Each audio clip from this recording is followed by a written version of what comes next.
L'Occident n'est pas parvenu à nous contrôler. Il faut qu'on soit lucide et rigoureux.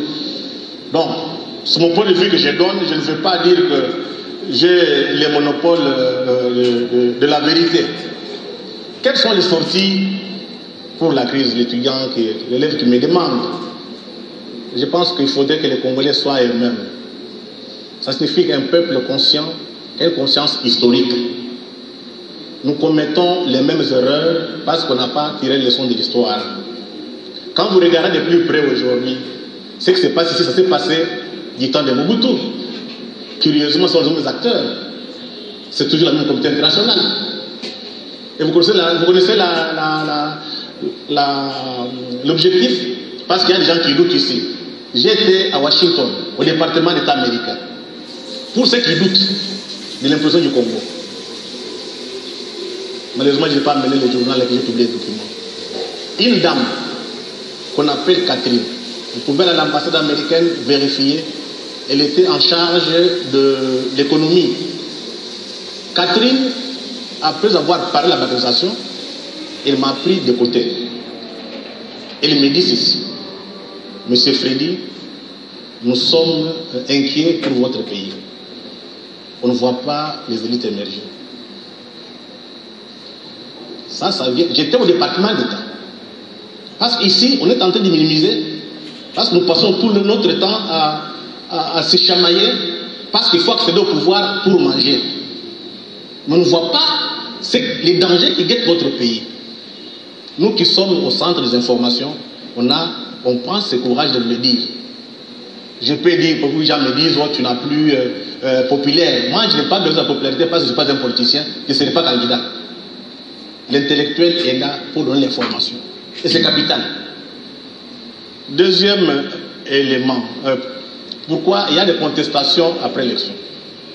Vous savez, dans notre imaginaire collectif ici, faire la politique, c'est manger.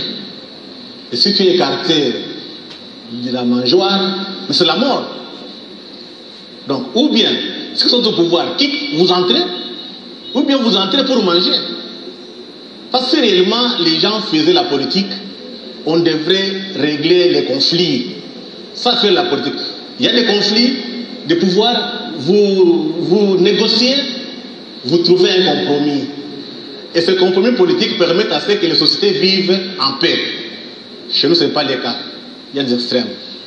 Ça prouve que l'école occidentale nous a tués. Nous pensons, nous réfléchissons, nous agissons par procuration. Regardons nos discours. On ne produit que les penseurs des autres. Ce que les Américains ont dit. Et là, quelquefois, j'ai dit ce que le Muzungu a dit. Vous voyez un peu, quand vous demandez aux gens, Muzungu anasema, Muzungu Mungu, c'est le blanc qui est plus fort, c'est le blanc qui a raison. Donc cet héritage, comme il est resté jusqu'à aujourd'hui, je pense qu'il faut changer les paradigmes. Ça, c'est le travail des penseurs. Ils doivent produire une pensée congolaise, africaine, pour permettre à ce qu'on résolve nos crises. Ce n'est pas normal, après 20 ans, qu'on fasse sur place. Donc, il y a l'absence de la pensée. Et les politiciens se sont autoproclamés penseurs. D'où la confusion. Donc, il faut prendre du recul. Chacun peut avoir son point de vue et faire un débat de fond. Normalement, ces débats se devraient faire à l'université, ce n'est pas le cas. Quand vous demandez aux gens pourquoi ça ne marche pas, ah, vous savez, il n'y a pas alternance. Ah, vous savez, il n'y a pas élection. Ah, vous savez, il n'y a pas de droit de l'homme. Tout est construction. Il y a des pays où il n'y a pas de droit de l'homme, il n'y a pas d'élection, ça marche. Et nous qui faisons des élections chaque jour, nous qui aimons les élections, les pays est où? Ça, c'est une interrogation. Le pourquoi on tourne en rond, c'est capital. Ce n'est pas les politiciens qui peuvent poser la question. C'est l'intellectuel, les penseurs, les chercheurs, c'est l'universitaire. Or, notre université pose des problèmes. L'université est malade parce que la société est aussi malade. Nous sommes une société en crise. Nous devons beaucoup réfléchir pour éviter les pires à notre pays et les pires à l'Afrique. Nous devons apprendre à beaucoup lire. Nous, d'habitude, à Kinshasa, au Congo, nous faisons discussion sans avoir l'information. Faisons un effort, chacun peut avoir son point de vue. chacun peut avoir lu d'autres ouvrages et donner son avis. Parce que l'objectif ici, que ce soit les pour ou les contre, c'est arriver à ce que ce pays soit stable. Ce n'est pas normal qu'on soit très riche, un grand pays comme les nôtres, qu'on soit dans ces conditions. Et quand vous posez la question aux gens, oh, il n'y a pas d'alternance. Mais c'est une erreur d'analyse. Faites une analyse marxiste. Vous allez comprendre ce qui nous arrive. Nous sommes victimes d'un capitalisme prédateur occidental depuis 1885. Vous qui êtes intellectuels, revoyez le paradigme qui a été mis en place par les penseurs européens en 1885. Là où on nous a mis dans une nasse, nous pensons que nos problèmes doivent être résolus à l'extérieur et nous acceptons que les étrangers viennent nous diriger. Donc il y a un travail à faire pour changer de paradigme, pour déconstruire tout ce que l'Occident nous a mis dans notre tête. Nous réfléchissons par procuration. Nous devons commencer à réfléchir notre société. Nous avons des problèmes. Qu'est-ce qu'on peut faire pour les résoudre? Mais curieusement, on est content quand les problèmes perdurent. Ça profite à qui? C'est le peuple qui souffre. Et donc, comme vous le savez, la conférence de Berlin, qui s'est tenue du 15 novembre 1884 jusqu'au 26 février 1885, a été convoquée parce que les 14 puissances occidentales de l'époque se disputaient quoi? Le Congo. C'est pourquoi la conférence de Berlin a été convoquée. L'Allemagne, l'Autriche, la Belgique, le Danemark, l'Espagne, les États-Unis, la France, la Grande-Bretagne, l'Italie, la Hollande, le Portugal, la Russie, la Suède, la Norvège et la Turquie. Ce sont les 14 puissances européennes qui se sont mis autour d'une table pour résoudre les problèmes Congo, qui devaient prendre les grands Congo. Donc, comme Freddy l'a dit, nous devons vraiment nous déprogrammer parce que nous avons appris à l'école que voilà, la conférence de Berlin, c'est pour diviser l'Afrique et tout ça. Non, c'était pour résoudre les problèmes Grand Congo. Qui prendrait le Congo? Un ami me signale. Ok, d'accord, merci. Et donc, vous pouvez à ce sujet consulter les ouvrages de Colin Legum, un panafricaniste qui a écrit un livre intitulé Congo Disaster, publié en 1961. Donc, quelle était la solution? La solution, c'est laisser le Congo comme une zone libre d'échange au profit de ces 4 puissances, sous la supervision de Léopold II, le roi des Belges, au même titre que la Belgique, que se disputaient la Hollande, la France et la Grande-Bretagne. Donc, c'était une copie de la même situation que vivait la Belgique. Parce que la Grande-Bretagne, la Hollande et puis la France se disputaient la Belgique. Et ils ont dit, bon, laissons la Belgique comme une zone libre. Chaque puissance peut aller là se servir. C'est pourquoi Bruxelles maintenant est la capitale de l'Union africaine. Et donc, de l'Union européenne, excusez-moi, merci beaucoup. De l'Union européenne. Voilà, c'est cette solution qu'ils ont transposée au Congo. C'est ça ce que j'ai découvert. Mais alors, je n'ai pas assez de temps pour aller en détail.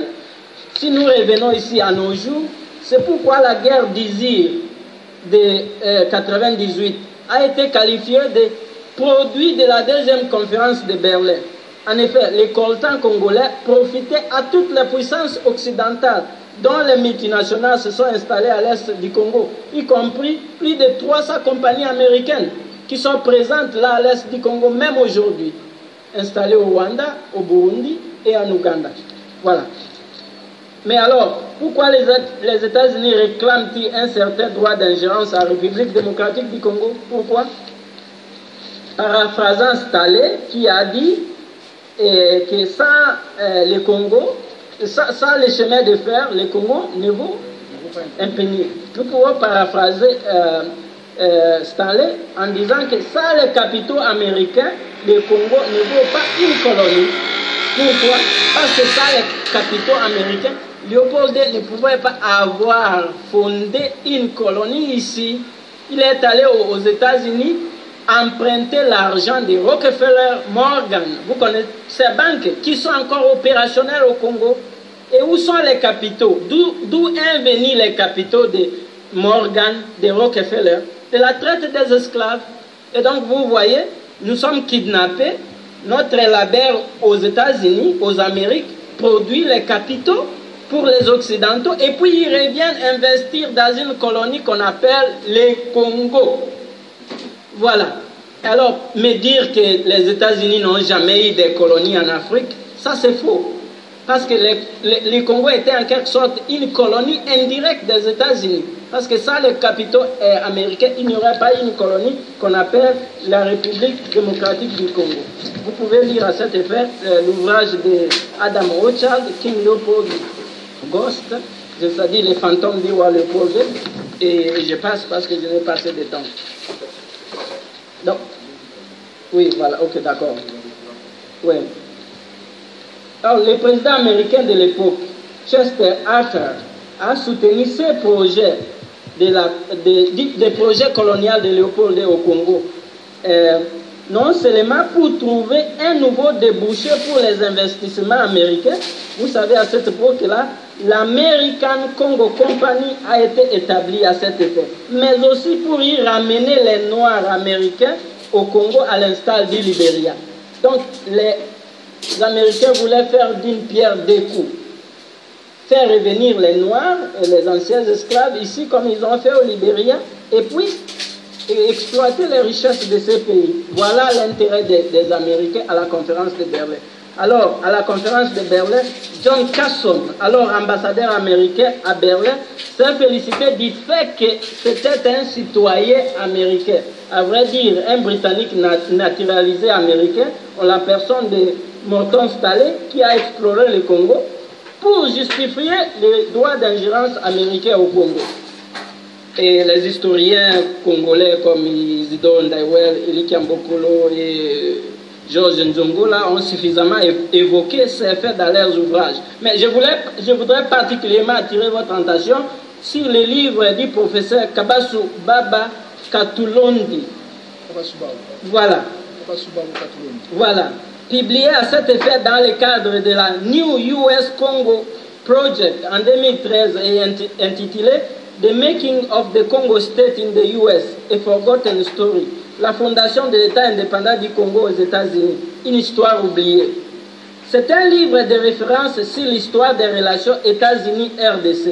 Mais j'ai eu l'impression qu'il véhicule une certaine nostalgie coloniale, chère à beaucoup de Congolais qui ne cessent de se lamenter que le Congo a eu la malédiction d'être colonisé par la Belgique.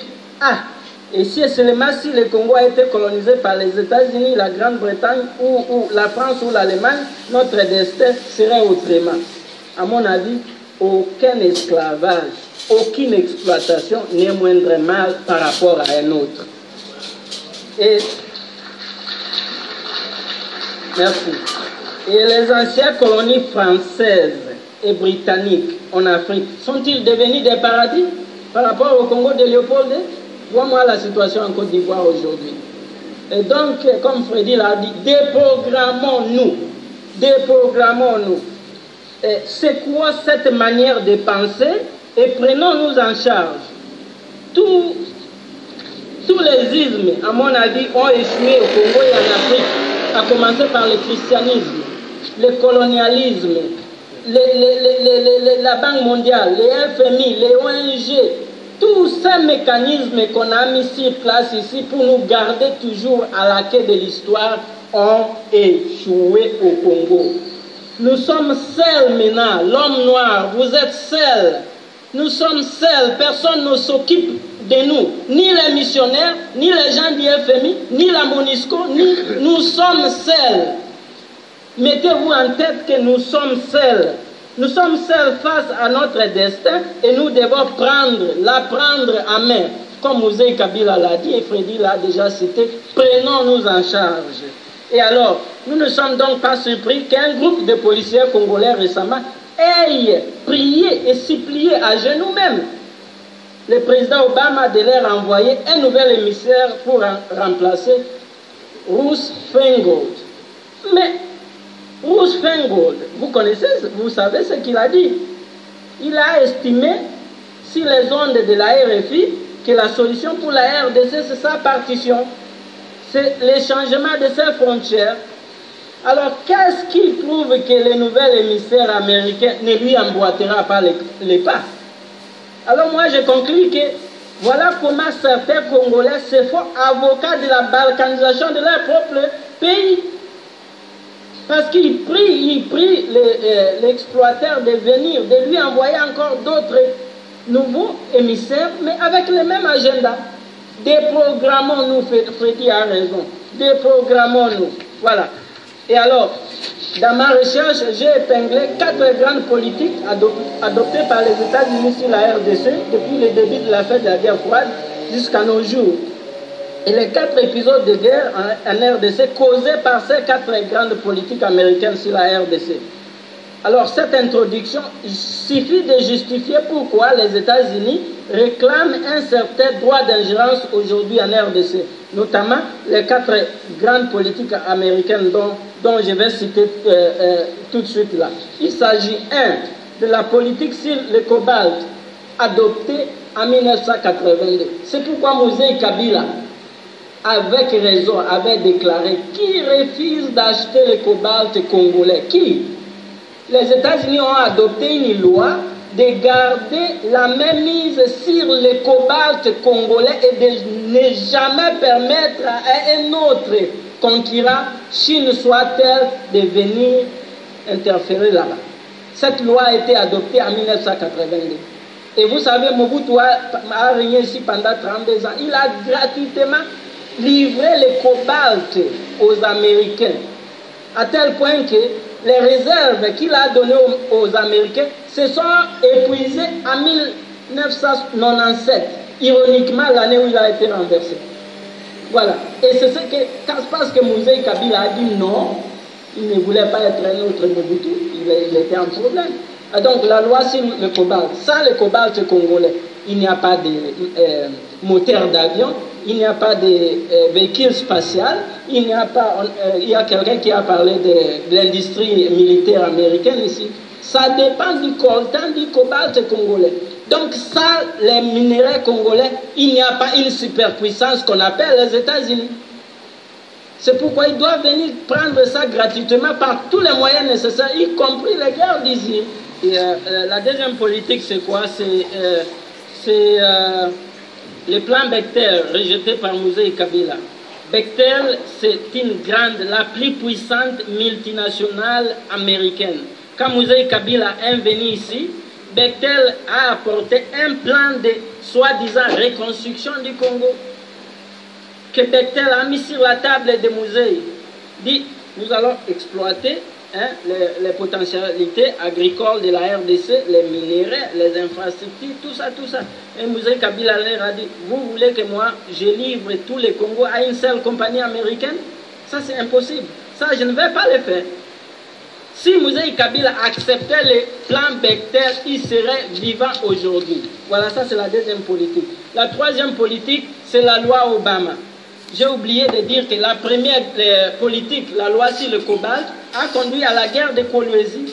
Parce que quand les rebelles ont attaqué Kolwezi, et puis le Maroc, la Belgique, les États-Unis, la France ont intervenu militairement. Pourquoi ils osent même entrer dans notre arrière-cour et perturber la livraison du cobalt? Ça, c'était la guerre qui a coïncidé à la politique du cobalt. La guerre qui a coïncidé au plan Bechtel, c'est la guerre de 98. Parce que Moïse Kabila a refusé ça. La troisième politique, c'est la loi Obama. La seule loi que Obama a promulguée, je ne dis pas promulguée, mais a proposé quand il était sénateur, c'est cette loi qui s'appelle loi sur l'intervention humanitaire au Congo. Obama. Et Hillary Clinton a soutenu ça. J'ai toujours dit, j'ai ironisé que sans le Congo, Obama ne serait pas président aujourd'hui et Hillary Clinton ne serait pas secrétaire d'État. Et pourquoi ils ont lancé cette loi? C'était un écran de fumée pour dire, bon, nous intervenons humanitairement au Congo, nous voulons aider le gouvernement congolais à faire face aux viols, aux massacres et tout ça. Mais cette loi dit que le gouvernement congolais doit garantir la sécurité du Rwanda et de l'Ouganda, surtout face aux Interahamwe et FDLR, tout ça. Et quand Kunda a écouté ça, c'était comme de la musique dans ses oreilles. Il a lancé la guerre du CNDP. Parce que les Américains le soutiennent déjà, ils disent, ah, le Congo doit garantir la sécurité du Rwanda et de l'Ouganda. Alors Kunda dit, bon voilà, c'est la raison pour laquelle moi j'élite. Parce qu'au Congo, il n'y a personne qui peut garantir ça. Ce qui a conduit à la guerre du CNDP. Et alors la quatrième politique, c'est la politique sur la balkanisation. Ruth Feingold a déclaré sur les ondes de la RFI que la solution pour le Congo, c'est sa partition, c'est le changement de ses frontières. Et tous les officiels américains dont je connais, ils ont répété la même chanson. Je n'ai pas le temps d'aller en profondeur. Alors ça a conduit à la guerre du M23. La guerre du M23. Quand les M23 ont équipé l'Est du Congo, ils n'exploitaient pas les minéraux. Non. Ils voulaient se carver un territoire, se faire un territoire, annexé soit au Rwanda, soit à l'Ouganda. Ils n'exploitaient pas les minéraux. Ils voulaient d'abord se faire un territoire. C'est dans le cadre de cette politique-là. Et vous savez, les hommes du M23 portaient l'uniforme militaire américain, ce qui est contre la loi des États-Unis. Voilà la quatrième politique et donc qui a conduit à la guerre du M23. Pour résumer, je tire la conclusion suivante. Pourquoi tant de malheurs au Congo, tant de morts, tant de massacres, tant d'exploitation, tant de pauvreté? Parce que dans notre pays s'affrontent trois forces majeures. Nos anciennes puissances coloniales qui croient qu'ils ont encore un droit d'hiver au Congo par les seuls faits qui nous ont colonisés. Par exemple, quand nous avons signé les contrats avec les Chinois, infrastructure contre minéraux, Karel de Guiche, alors ministre des Affaires étrangères belge, est allé jusqu'à Beijing poser la question au gouvernement chinois, disant « Montrez-moi les contrats que vous avez signés avec le Congo de Léopold II. » Bon, les Chinois lui ont dit « Bon, comment est-ce que vous êtes ministre des Affaires étrangères de la Belgique ou du Congo? Est-ce que le Congo est encore le Congo de Léopold II ou le Congo est indépendant depuis le 30 juin 1960 ?» Voilà. Ça, c'est la première loi. La deuxième loi, c'est-à-dire quoi? Ce que j'appelle la loi de la dispossession. Nos anciennes puissances coloniales croient qu'ils doivent continuer de mettre la même mise sur nos ressources, notre patrimoine. Pourquoi? Parce que s'ils ne font pas ça, les usines en Europe seront fermées en une semaine. En une seule l'Afrique. Voilà parce que la France s'accroche à la Côte d'Ivoire. Pourquoi? Aujourd'hui en Côte d'Ivoire, les Ivoiriens payent la facture électricité ou l'argent va directement en France. La maison, le palais présidentiel à Abidjan, c'est une propriété privée de la France et le gouvernement ivoirien est en train de louer ça. Toutes les compagnies contrôlent toute l'économie ivoirienne. Voilà pourquoi la France s'accroche, parce que ça, l'Afrique, comme Mitterrand lui-même l'a reconnu, la France serait au XXe siècle au rang d'un pays du tiers-monde, occupera la position d'un pays du tiers-monde. Ils le disent, ils le reconnaissent eux-mêmes. Alors, la troisième force majeure, c'est ça. Ce sont les pays émergents, la Chine et les autres, qui émergent et qui disent, bon, nous venons ici avec les principes gagnant-gagnant. Je suis d'accord avec ça. Mais j'ai aussi toujours dit que le principe gagnant-gagnant n'exclut pas le fait que moi, nous, peuple congolais, nous demeurons encore les propriétaires numéro 1 de notre patrimoine. Gagnant-gagnant, c'est-à-dire quoi? Merci, vous m'apportez la technologie, moi je te donne ce que tu veux. Mais je peux décider de te donner un quart, trois quarts, moitié ou quatre quarts. La prérogative me revient toujours. Alors, attention avec gagnant-gagnant, ça pourrait aussi être un piège dans l'avenir. Mais en tout cas, pour le moment, gagnant-gagnant, c'est le moindre mal. Et alors dans ces cas-là, vous voyez ces trois forces qui s'affrontent au Congo, en Afrique, et qui créent cette instabilité-là. Partout où la Chine investit, par exemple en Libye, pourquoi Kadhafi a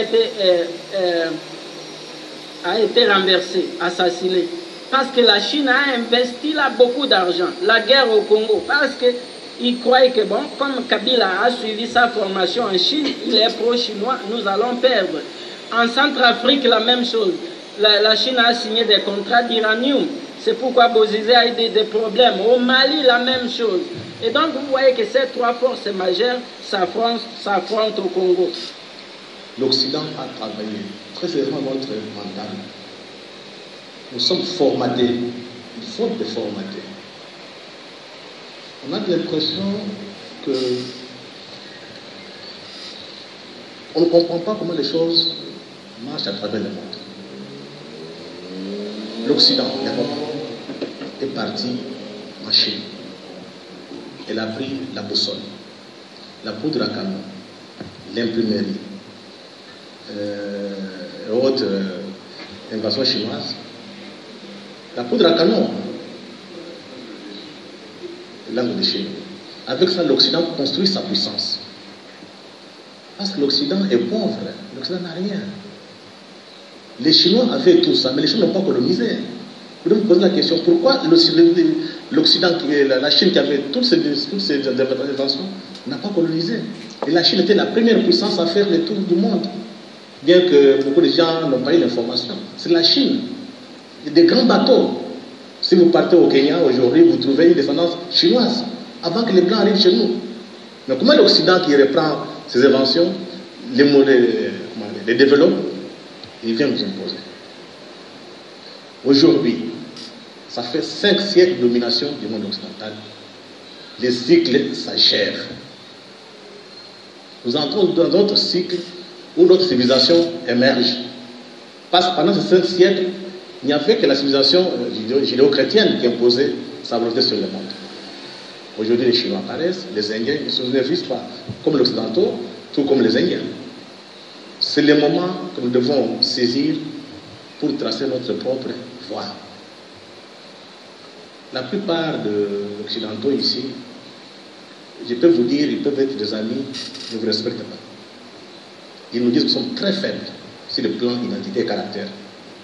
On fait plaisir à n'importe qui. Hein? On fait plaisir à n'importe quelqu'un qui vient, un étranger qui vient dans les pays, on lui fait confiance. On estime qu'un étranger viendrait nous réconcilier. Et je vois des politiciens à la télévision en train de parler. Je prends un exemple précis. Le conflit Baluba-Leloua au Kasaï. Je pense que la plupart des gens qui ne sont pas au courant. Il y a eu le Baluba-Leloua, c'est le même peuple qui vient du Katanga. Ils sont entretués pendant plusieurs mois. Après, tous les chefs coutumiers du Kasaï sont retrouvés à Lac-Mongam. On a chassé les politiciens, on a chassé les blancs. Le peuple a parlé, on a trouvé une solution. Donc, il ne faut pas penser que si vous voulez avoir une solution, il y a que des étrangers. C'est là que je dis, on est formaté. Il faut déformater, il faut libérer l'imaginaire. Donc, je dirais, nous sommes victimes d'imitations économiques. Le monde est en pleine imitation. À Kinshasa, les gens ne sont pas attentifs. Et si vous tirez les leçons de l'histoire, il y a eu 3 révolutions dans le capitalisme. La première révolution, c'est la révolution commerciale. Comme conséquence, ça donne naissance à l'esclavage, à la traite négrière. Et la révolution est partie de l'Europe. Deuxième révolution, la révolution industrielle. Ça donne naissance à la colonisation.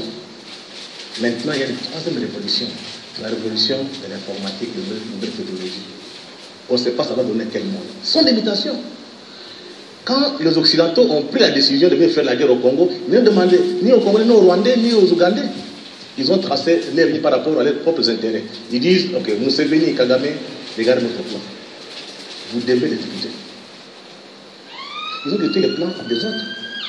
Donc ce ne sont pas des Congolais qui sont partis, ou bien les Rwandais sont partis chercher les Occidentaux, venez pour qu'on entre. C'est eux qui ont proposé. Vous avez tendance à oublier. Selon certaines informations, la guerre de la Somalie. Quand l'Amérique a été humiliée par les Shebabs, bien Haïti d'un extrémiste, on a tiré les cadavres américains dans la rue, là, des militaires. C'était une honte. On a décidé de ne pas intervenir. Mais toutes les armes qu'on avait envoyées en Somalie, on les fait quoi avec? On a pris ces armes, on les a déplacées en Ouganda. C'est là est partie la guerre du Rwanda et du Congo. Et vous devez savoir, l'économie occidentale a comme base l'armement, l'armement. Tant qu'il n'y a pas de guerre dans le monde, l'industrie ne marche pas. Il faut qu'il y ait des guerres pour vendre leurs propres armes. Pour eux, c'est une marchandise. Mais nous pensons que c'est un outil qui donne la mort. Et c'est des marchandises. Tant qu'il y a des guerres, il faut les affaires. Ils ne viendront pas vous demander. Maintenant, le problème, c'est à nous. Qu'est-ce qu'on doit faire? Je vois des politiciens en train de se chamailler comme des enfants. Ils estiment que la démocratie va venir peut-être dans 5 ans, 6 ans. L'Occident n'a pas besoin d'une Afrique ou bien d'un Congo stable. Détrompez-vous. Tant que l'Occident est en crise, elle a besoin de matière première du Congo d'une manière gratuite. Vous n'êtes pas acheté ici. On est des naïfs. Vous voyez un Européen, un Américain qui est chez lui là-bas, il va vous dire non, je vais vous développer, je vais vous démocratiser. Et puis les gens croient en ça. Il y a un problème. Donc la balkanisation existe bel et bien. Ce que nous faisons ici, l'histoire pourra nous dire si on avait raison ou on avait tort. C'est à la classe politique congolaise, aux élites congolaises, de créer un front commun. Nous sommes dans un bateau titanique. Ça va s'effondrer. Et personne ne sera vivant. Et l'opposition, et la société civile, et les pouvoirs. Aujourd'hui, si on négocie très mal ce tournant de l'histoire, on dira que les Congolais ne comprenaient pas. Mais il y a des États qui ont disparu dans l'histoire. Hein. On a l'impression qu'il y a même des civilisations qui ont disparu. Ça me fait mal. Vous savez qu'à cause de la colonisation avec le problème, on a tué 40 millions de Congolais ici. 40 millions. Un génocide. Aujourd'hui, on vous parle de 6 millions de Congolais. Prenez notre presse. Prenez nos hommes politiques. Qui en parle? 6 millions. On tue un Américain, vous voyez, Obama parler. Ici, chez nous, personne ne parle. Je pense qu'il faudrait que l'opinion se mobilise.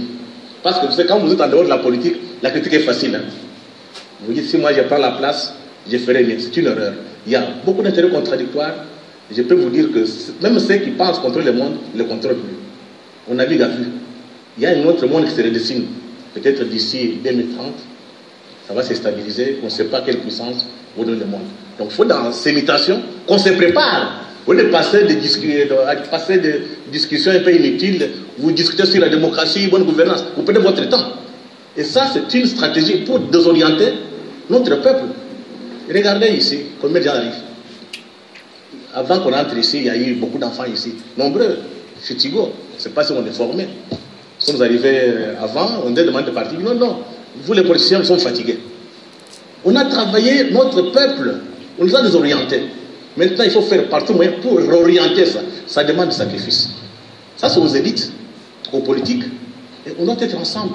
Nos divisions vont permettre aux autres de nous recoloniser et de nous balkaniser. Si vous ne le faites pas, vous resterez esclaves des autres. Les Chinois demain, ils sont des amis, ils peuvent changer. Les Arabes peuvent changer. Et puis, vous ne tirez pas les leçons de ce qui se passe en Syrie. Est-ce que vous avez des informations? Comment voulez-vous, un État qui se dit démocratique, prend les armes, va donner aux rebelles pour chasser un gouvernement? Et on vous dit non, c'est la démocratie. Non. Il faut mettre tous les termes là dans la poubelle et travailler pour que notre pays devienne normalement indépendant. Et ça dépend maintenant de nous. C'est l'imaginaire. Mais quand on parle ici, on va dans les ambassades, on commence à flatter, on fait de BI, on perd le temps. Donc, qu'on se prenne en charge, comme Mouzé l'a fait dire. Prenez-vous en charge. Si on ne fait rien, ce pays sera balkanisé. Donc, je demande à l'opinion, aux intellectuels de se mobiliser. Et surtout à la presse. Ici, la presse, je connais le niveau de notre presse. On passe le temps de difficultés entre les politiciens qui se chamaillent à la télévision. Et on ignore ce qui se passe à l'Est. Quand vous prenez notre presse écrite les matins, même de visuel, combien de formations on donne à l'Est? à part Radio Okapi. Ne fait que prendre ce que Radio Okapi met sur son site et placer dans le journal. On est incapable. Donc, si on veut changer, il faut changer la presse. Et la presse pourra permettre à ce qu'on ait une classe politique qui est capable de défendre des intérêts. Je pense que notre peuple est debout. On ne se trompe pas. On circule par-ci, par-là. On nous dit qu'il faut continuer. Et nous allons continuer jusqu'à ce que l'histoire ne se répète pas. 1885, ils viennent ici pour l'Afrique. On a réussi le Congo. Nos parents, les grands-parents n'étaient pas l'école. 1990, nous, on a figuré comme ces gens. Et les petits-enfants reviennent pour rééditer l'exploit. Il y a un problème. Est-ce qu'on va donner raison à certains blancs qui pensent que la race noire est une race inférieure? Non. Vous voyez les Américains. Un Américain fier. Noir ou bien blanc ou bien n'importe qui. Et j'étais à Washington, je vois un noir américain à la porte. Il te dit, This is America. Il se sent américain. Il est fier. Mais quand vous voyez les Africains, ils se comportent comme des enfants. Donc si nous voulons reconstruire notre imaginaire aujourd'hui, nous devons nous inspirer de ce qui se passe en Amérique. Avec Martin Luther King. Avec Malcolm X. C'est comme ça que les Américains ont reconstruit leur imaginaire. Nous avons encore l'imaginaire des esclaves. C'est notre plus grand problème. On préfère être divisé, discuter, on est content. Quand vous insultez votre propre pays, il y a un problème. Je vous donne encore un autre exemple. Nous sommes au Maroc avec un ami. On discutait sur notre pays. Mais il fallait voir comment il parle. Son propre pays, le Congo. L'ami marocain pose la question, mais ça c'est un Congolais. Il y a une difficulté. On peut avoir nos différends à l'étranger, on doit être unis. Mais ce n'est pas le cas. Comme on a déjà préparé les gens mentalement, il fait plaisir à quelqu'un. Ah, vous savez, le pays là est perdu. Ah, il n'y a pas d'avenir. Les gens sont contents. Mais ça crée une mentalité de défaite. On ne peut pas construire notre imaginaire. Donc il faut construire un imaginaire de combat.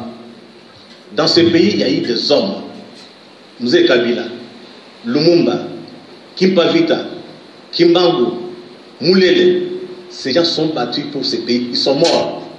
Pour comprendre de vous aujourd'hui, avec de grands diplômes, vous n'êtes pas capable de vous battre pour que ce pays soit indépendant.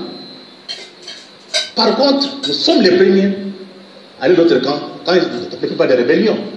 Il n'y a que des Congolais. Ça pose un problème. Donc, tout ce que je demande, c'est avoir confiance en soi-même. Être sûr qu'il neige ou qu'il pleuve, l'Occident est en perte de vitesse. On va s'en sortir, mais ça prendra beaucoup de temps. Ça va prendre beaucoup de sacrifices.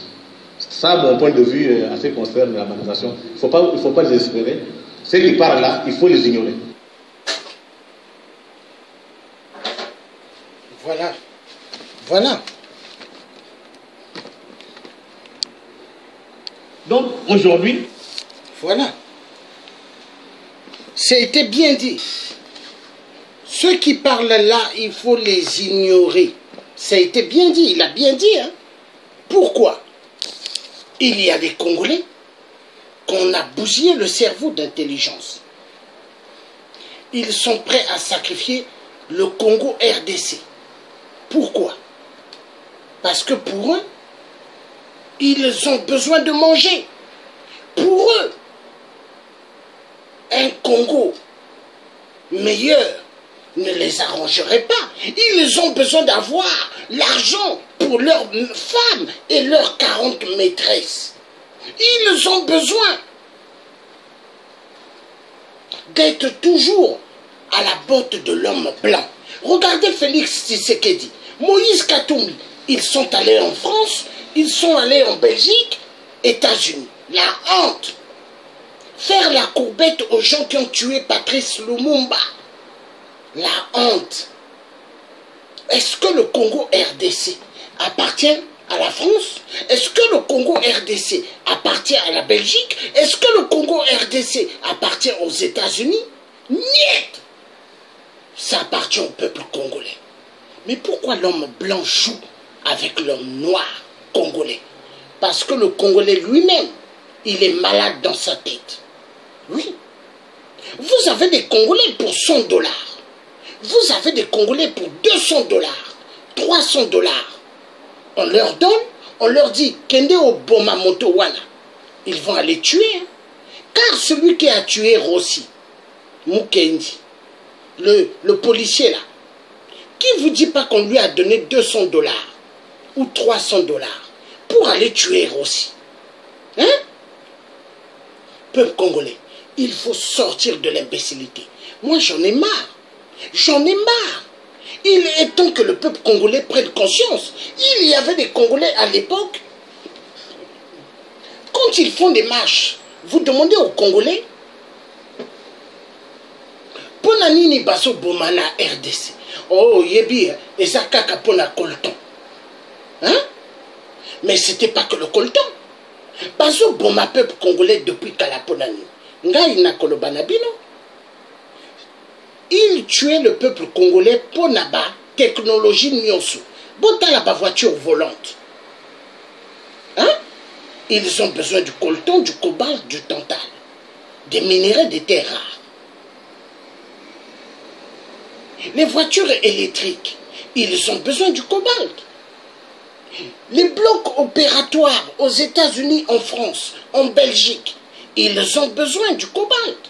Parce que dans les blocs opératoires, ils ont des appareils à l'intérieur, il y a du cobalt. Voilà. Mais peuple congolais, moi je ne suis pas là à l'université, hein, mais j'ai la tête. J'ai la tête. Parce que Dieu a mis beaucoup dedans.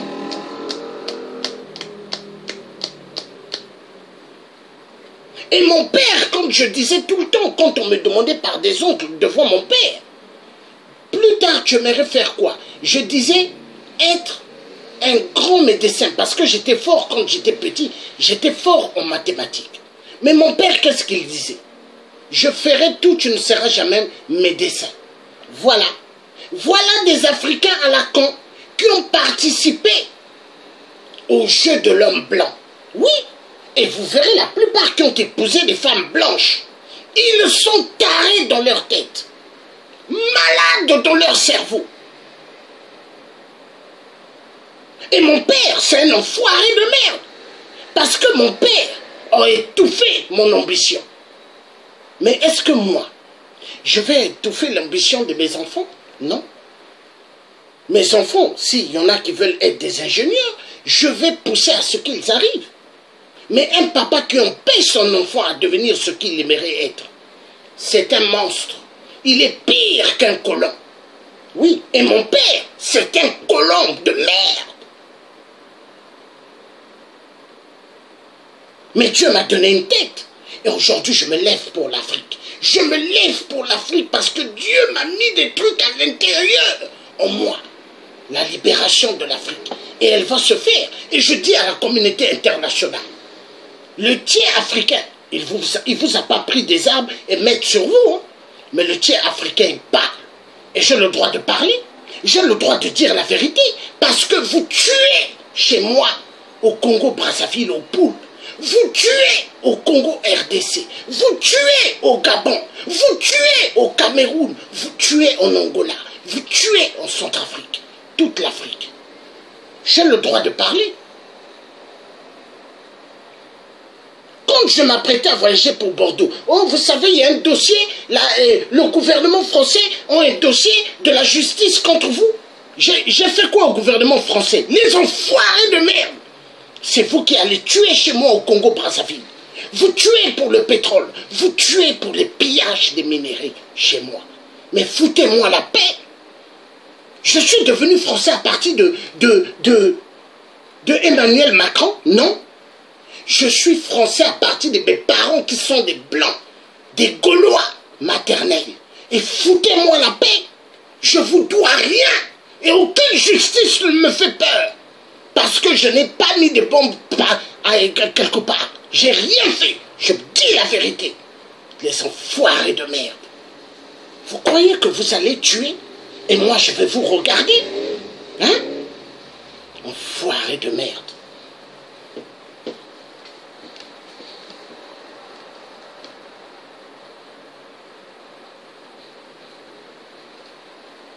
Les Occidentaux de merde. les dieux soi-disant. Oui, beaucoup les prennent pour des dieux. Est-ce qu'ils sont des dieux? Est-ce que l'homme blanc est Dieu? Non. L'homme blanc est un enfoiré de merde. Parce que si nos parents noirs n'étaient pas allés immigrer, il n'y aurait pas l'homme blanc. L'homme blanc est venu par rapport au voyage de l'homme noir. Les Arabes sont venus par rapport au voyage de l'homme noir. Enfoiré de merde que vous êtes, l'homme blanc de merde. Violeur assassin au Congo RDC, violeur assassin au Congo Brazzaville, violeur assassin au Gabon, violeur assassin au Cameroun et dans toute l'Afrique. La Côte d'Ivoire va mal à cause de vous. Communauté internationale du son, les enfoirés de merde. On va écouter un peu une musique qui va rafraîchir un peu les esprits. Communauté internationale, c'est très important parce que c'est eux qui tuent au Congo. Ces enfoirés de merde. Très fâchés. Très en colère. Ils ont fait des choses incroyables. Oui, communauté internationale de merde. Et il y a des combattants de Brazzaville. On les envoie pour venir m'espionner. Ils viennent, ils regardent, après ils partent. Hein? Mais moi, je vous dis, combattant du Congo-Brazzaville, moi, je suis quelqu'un qui ne craint rien. Celui qui va oser avec moi, hein, je veux bien lui casser la gueule. Parce que la colère que j'ai en moi, ah non. Foiré de merde.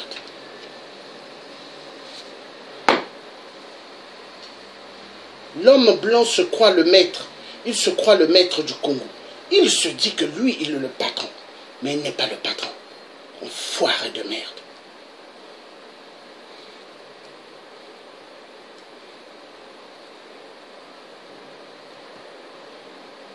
La RDC. Qu'est-ce que le Congo RDC vous en fait?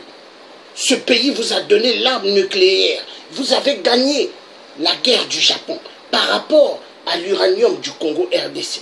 Qu'est-ce que le peuple congolais vous en fait? Qu'est-ce qu'il vous en fait? Les minerais de la RDC, est-ce que c'est à vous? Moi, je suis un père de famille. Quand je rentre dans des magasins, il faut que je paye. À Paris, quand je rentre dans des magasins, je soulève des trucs, il faut que je paye. Mes tablettes, mes téléphones que j'ai payé. Je n'ai pas pris dans le magasin et sorti comme ça. Mais pourquoi? Vous allez en Afrique. Congo RDC, ce n'est pas votre terre. Vous prenez les minéraux et vous sortez. Vous allez au Gabon, vous faites pareil. Vous allez au Cameroun, pareil. Vous allez en Centrafrique, pareil. Est-ce que les minéraux de la terre africaine sont à vous? Les enfoirés de merde, l'homme blanc de merde. Et je dirais, les enfoirés de merde qui se disent des combattants, mais qui travaillent avec les services de renseignement français. Vous êtes des traîtres et des combattants, en Belgique certains, qui travaillent avec les services de renseignement belges pour la destruction du Congo RDC. Mais vous êtes nés où? Vous êtes nés à la planète Mars? Les enfoirés de merde. Il y a pas mal de Congolais qui prennent plaisir de ce qui se passe au Congo. Hein.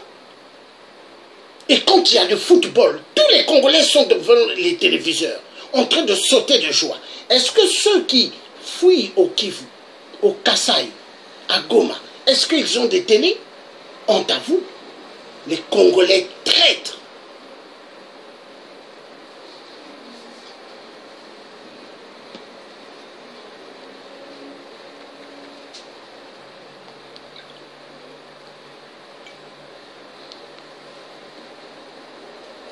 On va écouter un peu communauté internationale. Après, on reviendra sur d'autres vidéos.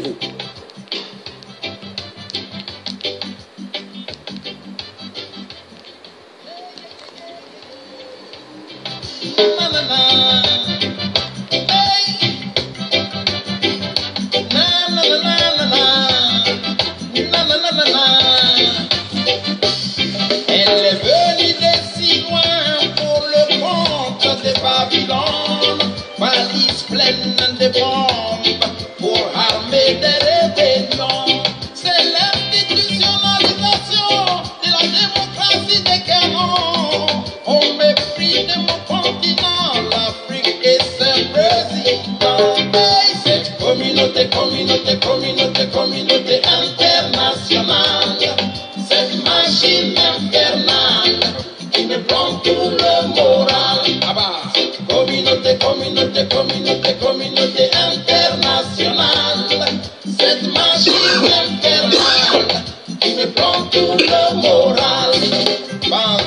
assassin. Yeah, yeah, yeah. Non, non, non, non, non. Yeah, yeah, yeah, yeah, yeah. Elle nous impose des gérants sous la forme des dirigeants. Oui, ils mettent des gérants sous la forme de dirigeants. Mais c'est qui cela? Les multinationales. Les multinationales qui tuent au Congo RDC. Plus de 20 à 30 millions de morts. Et la communauté internationale, silence total. Vous avez écouté l'émission que j'ai fait passer tout à l'heure. Il y a des frères congolais qui ont dit ceci. Le génocide de Léopold II, c'est pas 10 millions de morts, hein? 30 millions de morts. Et il y a un document que j'ai enregistré. Un jour, il faut que je le mette au public. Ce document, c'est sur les génocides de Léopold II. Plus de 30 millions de morts en RDC. Voilà. Donc, les Blancs, ils se disent que le Congo, c'est le terrain des cimetières. Et pas que le Congo RDC, hein. Chez moi, au Congo Brazzaville, c'est devenu un cimetière. Sassou a fait du Congo tous les secteurs, cimetière sur cimetière. Vous avez vu le 4 mars 2012, explosion en pleine ville. Il y a eu des milliers et des milliers de morts. Donc les dictateurs tuent pour la loge de France. Car la loge de France a besoin du sang humain. La loge de France a besoin de la chair humaine. La vérité doit être dite. Ils aiment manger la chair humaine. C'est des cannibales, des reptiliens. Oui. Est-ce que les États-Unis est une puissance? Non. Est-ce que la France est une puissance? Non. Est-ce que la Belgique est une puissance? Non. C'est le Congo RDC qui est une puissance. Ils ont tous les minéraux. Et peuple congolais, je ne veux plus que vous dites que le Congo n'a pas d'armes. Vous avez des armes. L'uranium sert à quoi? Hein? Il y a des gens au Congo qui ont fait, soi-disant, comment on appelle ça, la chimie. Mais ceux qui ont fait chimie à l'école, vous servez à quoi? Vous servez à quoi? Vous qui avez fait, soi-disant, des études, vous servez à quoi? Vous servez à quoi? Vous avez fait des études, non? Dans la chimie. Mais la chimie sert à quoi? Hein? Non, c'est quand même malheureux. Arrêtez de dire vous n'avez pas d'armes. Vous avez des armes.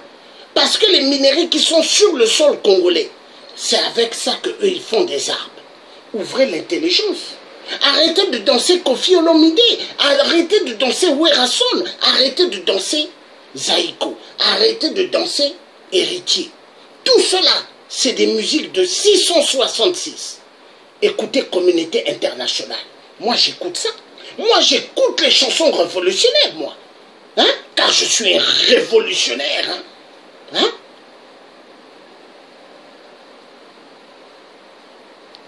Voilà. Il nous largue des dents. Et personne ne dénonce, personne ne condamne. Tout le monde. Oui. En RDC, les Rwandais Tutsis tuent les Congolais. Personne ne les condamne, hein? Et ils continuent à tuer. Et ça amuse la galerie. Oui. Oui. Au Gabon, on tue. Au Congo-Brazzaville, on tue. Partout. Et les dictateurs arrivent en France. Emmanuel Macron met tapis rouge, hein, et il sourit avec eux. Hein? Emmanuel Macron qui disait « Je ne vais jamais recevoir un Sassou ». Mais il a bien reçu Sassou. Hein? Pourquoi? Les mallettes de la France-Afrique. Alors les Blancs, ils se disent, ils ont colonisé l'Afrique, ils se disent qu'ils sont les maîtres de l'Afrique. Non? Il est temps que les peuples africains montrent à l'homme blanc que le Congo-Brazzaville ou le Congo-RDC, le Gabon, le Cameroun, le Tchad, c'est pas vos pays. Il est temps que l'Africain soit véridique. L'Africain qui a peur, c'est celui qui baissera son pantalon pour l'homme blanc. Le message est clair. L'Africain qui a peur, c'est celui qui donnera ses fesses à l'homme blanc. Oui, car ils aiment les fesses de l'homme noir. Hein? Vous avez vu à l'Élysée, ils ont invité des homosexuels, hein, pour danser. La fête Queen des Queens. Oui, la fête Queen des Queens.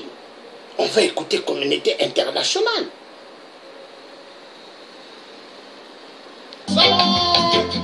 C'est la communauté internationale qui a décidé. Hey, communauté internationale.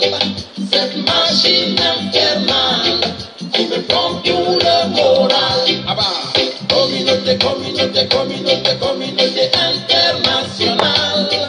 Cette machine infernale qui me prend tout le moral.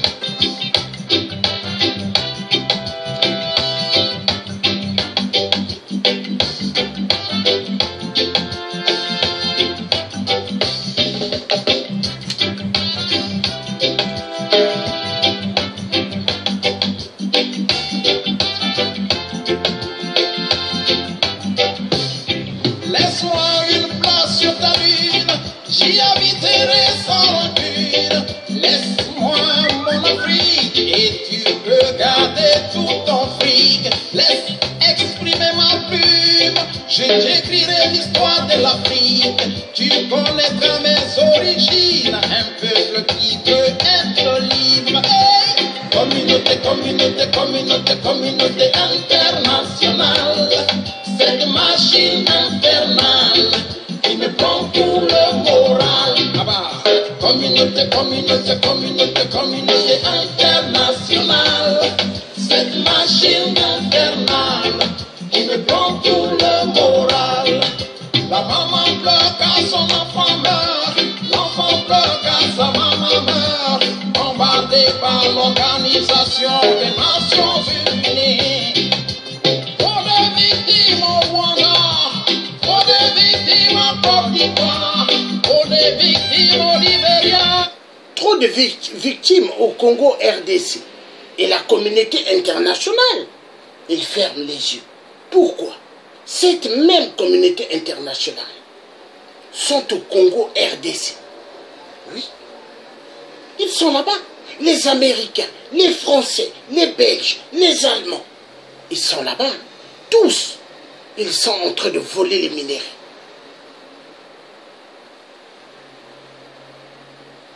Ils sont en train de faire en plus quoi? De violer des enfants. C'est des champions de la pédophilie. Oui. Oui. Communauté internationale de merde. Ils font des atrocités terribles. Excusez-moi, je reviens.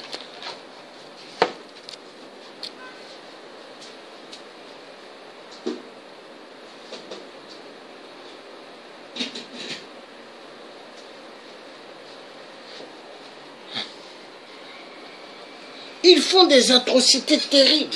Ils tuent et ils croient qu'ils peuvent continuer. Oui, ça c'est bien dit, parents. L'organisation ou communauté des démons, des esprits méchants. Oui, ça c'est vrai. Donc ils se disent qu'ils peuvent tuer. Ils peuvent exterminer le peuple congolais. Mais des enfoirés de merde, communauté internationale. Nous allons maintenant écouter un petit remix que je veux faire. Hein? Avant de passer notre vidéo, parce que c'est le chemin de la vérité. Hein? Parce que le Congolais de la RDC, Congolais de Brazzaville et tous les Africains, il faut leur faire ce qu'on appelle nettoyage du cerveau. Parce que l'aliénation les a tellement abrutis. Vous savez pourquoi? Hein? Ah, brakata papa papa, ayakara papa papa papa papa, arkupupupupupupu, anakamara papa papa papa. Les églises de réveil a abruti le cerveau du peuple congolais. Oui, et les musiques parce que la plupart des combattants, hier ces combattants, ils aimaient les musiciens du Congo RDC. La plupart. Donc la musique les a abruti le cerveau. Est-ce que vous voyez? On va partir maintenant sur une